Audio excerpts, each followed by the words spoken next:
They never feared my hands, until the day his white shirt made him scream. My name is May. On the Harrow plantation in Tennessee, 1853, they called me the seamstress. Not because they respected me, because my needle kept their world looking clean. I worked inside the big house, where the floors were scrubbed until they shined, and the cruelty was polished the same way. They liked me quiet. They liked me invisible. They liked that my eyes stayed down while my fingers did their work. Every morning I stitched order into fabric, a straight seam, a perfect hem, a collar that sat just right against a man's throat, the kind of detail that made people feel powerful. Master Caleb Harrow woke before sunrise, like he always did. He believed the day belonged to him. He believed the land belonged to him, and he believed the people on it belonged to him too. That morning, a fresh white shirt lay folded on a chair beside his bed, pressed, clean, the collar stitched so fine the thread almost disappeared. He did not think about who made it. He never did. I had stayed up late the night before, candle burning low, guiding thread through cloth while the house slept. My fingers moved with calm precision, not because I felt calm, because calm was how you survived. Sometimes, when I measured him, he would stand too close, close enough that I could smell whiskey in his breath, and soap on his neck, close enough that the tape brushed his chest, and the air between us tightened like a pulled thread. He liked that closeness, not as affection, as ownership, a reminder that even my careful work had to happen within arm's reach of his power. That morning he slipped the shirt over his head without looking. The cloth rested against his skin, soft, smooth, intimate in a way he never earned. By afternoon, something changed. It started as a tightness beneath his ribs, like a fist closing from the inside. He blamed the heat, but the air was mild. Then his stomach turned, hard. A cold sweat broke across his forehead. His hands shook. By evening, Master Harrow could not stand upright.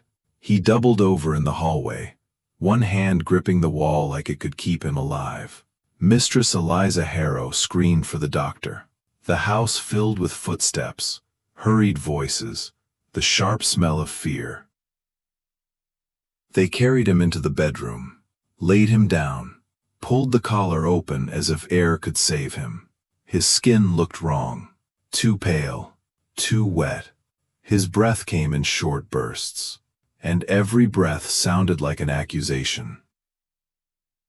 The doctor arrived late, smelling of horses and tobacco. He asked questions the way men like him always did. What did he eat? What did he drink? Who cooked his meals? Eyes turned toward the kitchen, toward the cook, toward anyone safe to blame. But Mistress Eliza's face was pinched with something else, a different fear, the kind that crawls under the skin, because there had been no strange taste in his food, no bitterness in his drink, no smell of rot. So, where did the sickness come from? The doctor leaned closer, listening to Master Harrow's chest. Then he whispered a word that made the room go quiet. Poison. Poison did not belong in a house like this. Poison meant an enemy close enough to touch the master's body, close enough to reach him without a gun. And that is when someone noticed the shirt, the fresh white shirt, the one that had been waiting on the chair, the one touching his skin all day. Mistress Eliza's eyes went to the collar first, to the stitching, to the seam that sat against his throat like a soft promise. Her hands, usually steady, began to shake as she pinched the fabric. Then she said it, barely louder than breath. Who made this? The room did not answer, but every head turned the same direction anyway, toward the doorway. toward the part of the house where quiet women worked and were supposed to stay harmless. I was standing in the hall when I felt it happen. Not footsteps, not shouting, something colder. A change in the air, like a shadow sliding across my skin. Because in the slaveholding South, they feared rebellion, but they feared poison more. A rebellion could be crushed with guns. Poison could hide in silk, in soup, in a collar, right against the throat. Mistress Eliza lifted the shirt closer to the lamp. Light spilled across the seam, across the tiny, perfect stitches. And for the first time in my life, they looked at my work the way you look at a weapon. Then the doctor leaned in and said one more sentence, soft, certain, deadly. Open the collar. When the doctor said those words, the room froze. Open the collar. Mistress Eliza hesitated only a second. Her fingers slid under the fabric, searching for the seam I had stitched the night before. The thread was tight, careful, almost invisible, the kind of work she had praised 100 times before. But now, praise had turned into suspicion. She tugged harder. The collar pulled open with a small tearing sound. Thread snapping, cloth parting. Everyone leaned closer to the lamp. Master Harrow groaned from the bed behind them, sweat soaking through the mattress sheets. The doctor bent low, squinting at the inside of the seam. Then his hand stopped. There was something there. Not thread, not cloth. Something pale, dusted along the inner fold where fabric brushed against skin. The doctor touched it carefully with the tip of a knife. A faint powder clung to the blade. No one spoke, but fear moved through the room like smoke, because powder could mean many things. Medicine, pest poison, arsenic. Mistress Eliza dropped the shirt as if it had burned her hands. The collar folded inward on itself, spilling a faint trace of white dust across the wooden floor. She looked around the room slowly, eyes sharp now, searching. Then she said my name, not loudly, but sharp enough to cut the air. May. I stepped forward from the hallway. The lamplight caught my hands first. The same hands that had stitched the collar. The same hands that measured the master's neck. No one asked who made the shirt anymore. They already knew. The silence in the room had answered that question. Mistress Eliza stared at me the way people look at something unfamiliar. Something dangerous. How long did you have the garment? She asked. Just last night, ma'am. My voice sounded calm. Years in that house had trained it to be. The doctor lifted the torn collar again. He sniffed the fabric. His mouth tightened. I've seen this before, he muttered. That was enough. The word poison no longer felt like a whisper. Now it felt like a verdict waiting to happen. Master Harrow tried to sit up on the bed. His face was pale and twisted with pain. You, he rasped, pointing toward me. His finger trembled like it could barely carry the accusation. Before I could speak, Mistress Eliza turned toward the overseer standing near the door. Search her things. The order came quickly. Too quickly. Because in that house, suspicion moved faster than truth. 2 men left the room at once, boots striking the wooden floor as they headed toward the quarters behind the kitchen, toward the small corner where I kept my sewing table. While they were gone, no one spoke to me. They did not ask questions. They did not allow explanations. They only watched. Watched the way people watch a snake in tall grass. Still, careful, ready to strike first. I stood there under the lamplight while Master Harrow groaned behind them.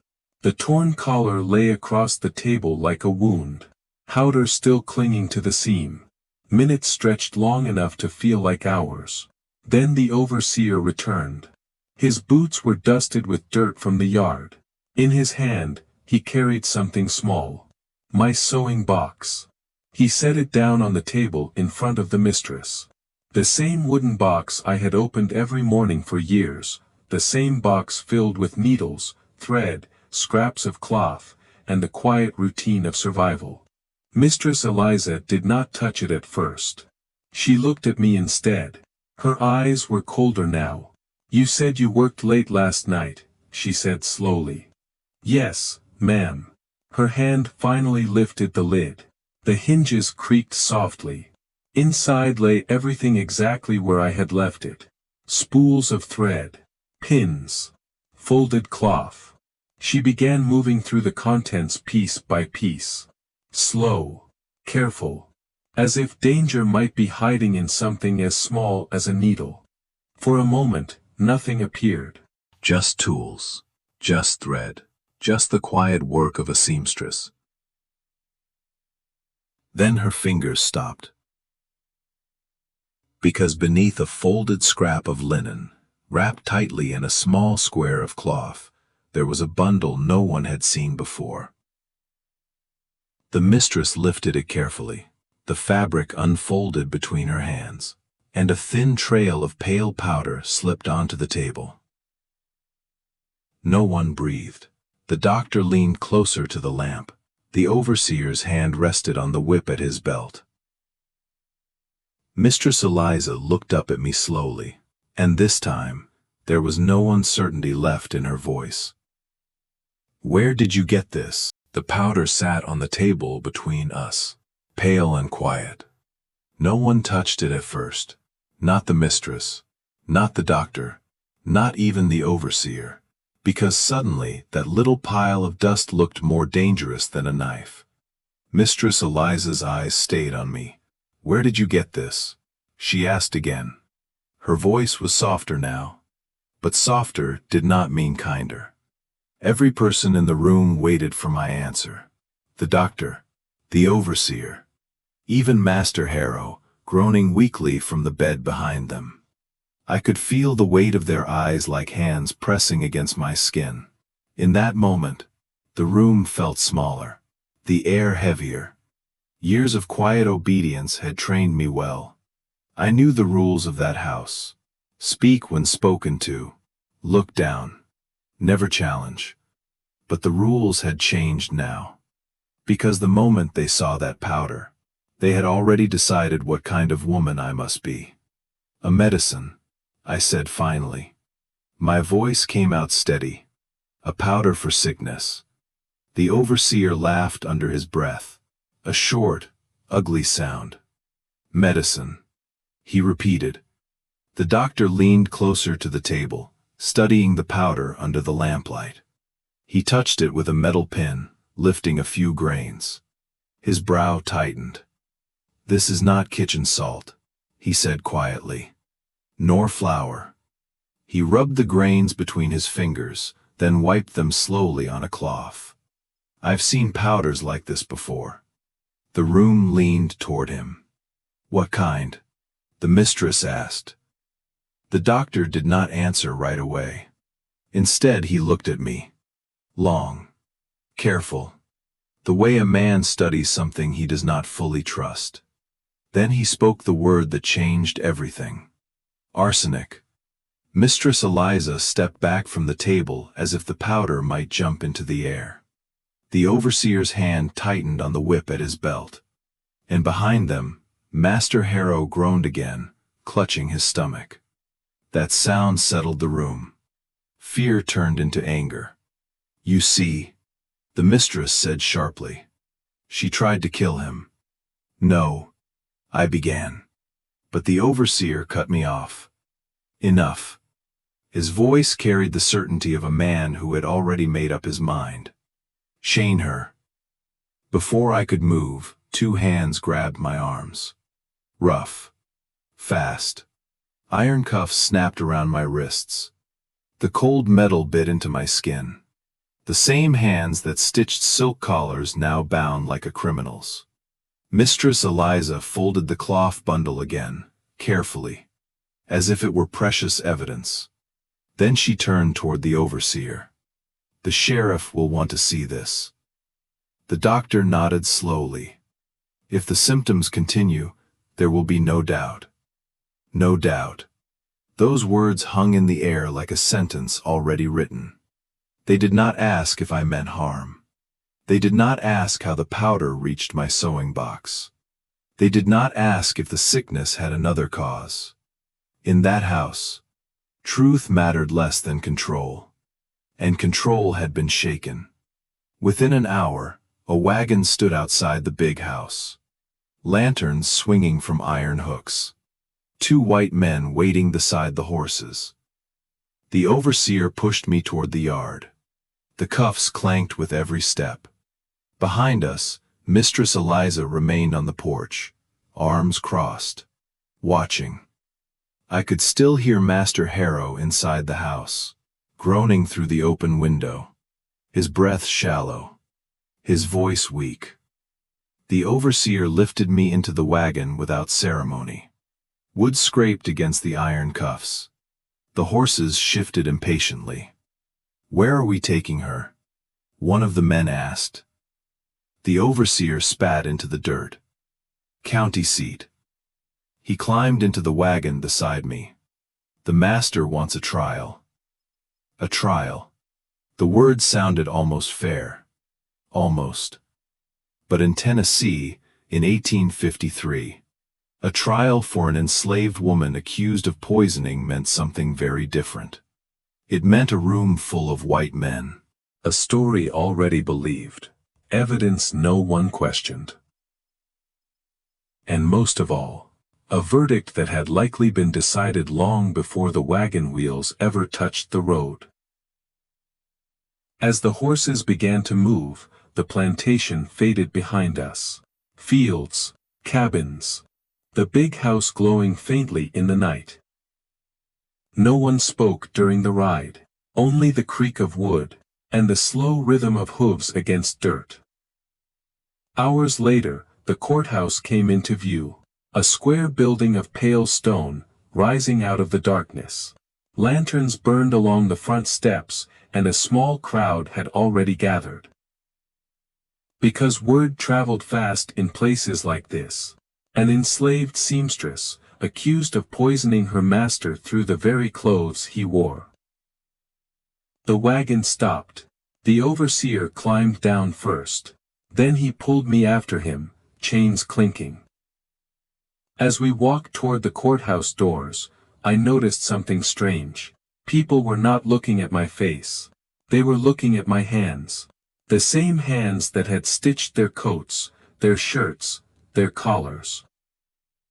And in their eyes, those hands were no longer tools, they were weapons. The courthouse smelled like dust, tobacco, and old wood. They led me inside with the chains still on my wrists, iron scraping softly every time I moved. No one tried to hide the sound, it was meant to be heard. Inside the room, men were already waiting, planters, farmers, shop owners from town, all white, all watching.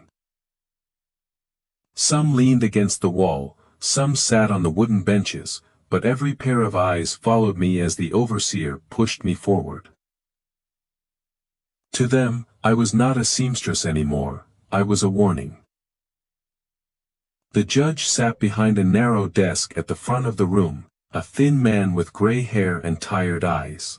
He looked down at a sheet of paper, then up at me, only once, like a man checking a name on a list. "State your name," he said. "May," I answered. My voice sounded smaller in that room, but it did not shake. One of the planters laughed quietly. "Just May," he muttered. "No last name, no family name. That was how slavery worked. A person could be owned, but not fully named." The master arrived a few minutes later. Master Caleb Harrow looked weaker than the night before. His face pale, his movements slow, but anger held him upright. He pointed toward me before he even sat down. "That woman poisoned me." The words dropped into the room like stones, heavy, final. The judge nodded toward the doctor. "Explain the symptoms." The doctor stepped forward. He spoke calmly, the way educated men did when they believed the room already agreed with them. "Severe stomach pain, sweating, weakness," he said. all consistent with exposure to arsenic. He lifted a small folded cloth from the table. Inside it, the same pale powder from my sewing box. This substance was discovered among her tools, he continued, and traces of a similar powder were found in the collar of Mr. Harrow's shirt. Murmurs moved through the room, low voices, whispers.